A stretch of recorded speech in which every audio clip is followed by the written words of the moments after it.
Hey, it's Andrew, and welcome back to my 9th video. And you may have noticed I got a new haircut, but that's not the only thing that's new, because yesterday was Apple's September 14th fall event, where they released the new iPhone 13, refreshes for the iPad, and the new Apple Watch Series 7. So today, we'll be going over those.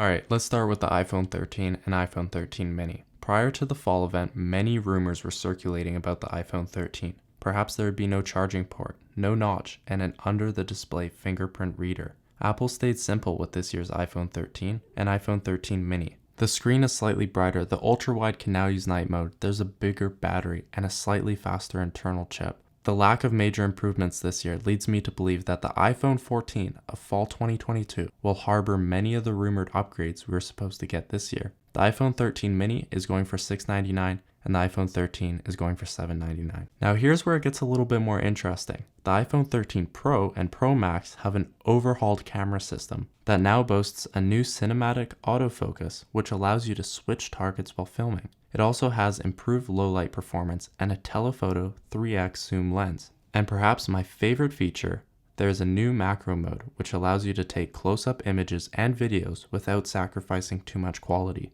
The 120Hz ProMotion display is very impressive while delivering a smooth user interface and saving battery life at the same time. The pricing for the iPhone 13 Pro starts at $999, while the Pro Max with its larger screen and more battery life starts at $1099.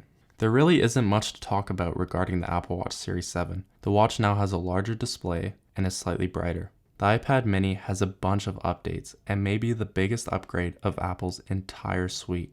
The small form factor of the device will allow it to take full advantage of Apple's new processor. And with a full screen display, it looks a lot more modern than the base iPad. This now brings me to Apple's big mistake, the iPad.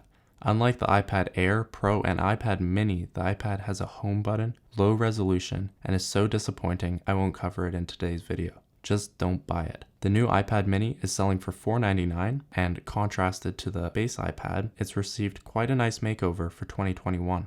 This year's Apple event was a small one. I honestly don't think any of the products that were released this year are that impressive, and I think we should look forward to fall 2022 and await Apple's next overhaul of their generation of products.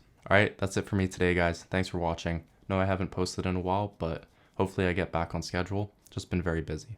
Alright, see you guys later.